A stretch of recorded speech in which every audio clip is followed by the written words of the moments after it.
One of the things that we maybe overlook a little when we look around at the Stratford today, our nice river system and old historic buildings and nice shops and everything. I think the thing we maybe overlook is something called luck. And I think Stratford was pretty lucky in a couple of ways.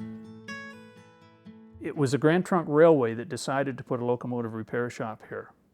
Had they decided that repair shop, and it was discussed, go to St. Mary's instead of Stratford, you have to wonder where Stratford would be today.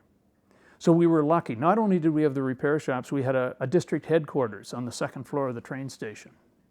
And we had a roundhouse. So we had the trifecta of railway operations. And because we had that, we were able to attract a lot of skilled people. We also turned out skilled people in the shops. The apprenticeship program turned out a lot of skilled people. And those skilled people could go off and start their own little businesses when they saw a need, whether it be tinsmithing or brass works or mechanical or whatever. We also were able to attract workers from outside town, and when I say workers, I talk about sports people. If you could promise an 18-year-old kid in Guelph that you could get him a job in the railway shops if he came here to play baseball, you could attract a lot of people that way, and they did. Stratford did, and a lot of those people stayed. So you had a strong sports program, you had a strong recreation program, you had a strong horticultural society because of the railway, and people carried on with that. Those effects of the railway station never left us. We got arenas, we got ballparks. National Stadium is called National Stadium because Canadian National Railways, the workers at the railway built it. When the railway left, everybody was predicting doom and gloom.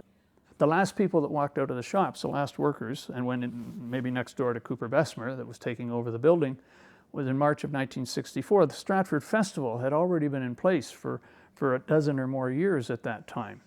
How lucky were we that it was Tom Patterson that came along and he thought Stratford would be good for maybe a hockey school or a festival. We've had a real good run as a railway town and as a festival town.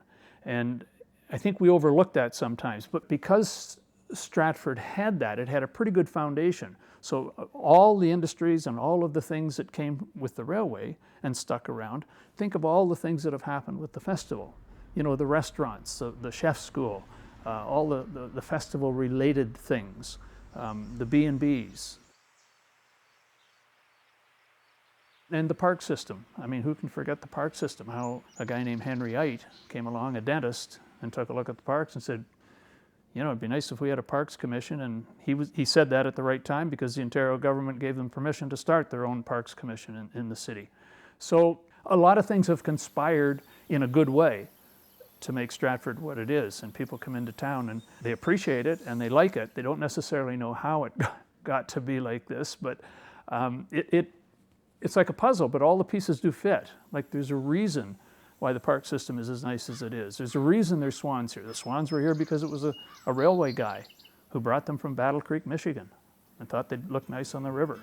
So we've been lucky. We've been lucky, but I think for the most part, we've done a lot of good things with our luck. And that shows when you get hundreds of thousands of people coming here.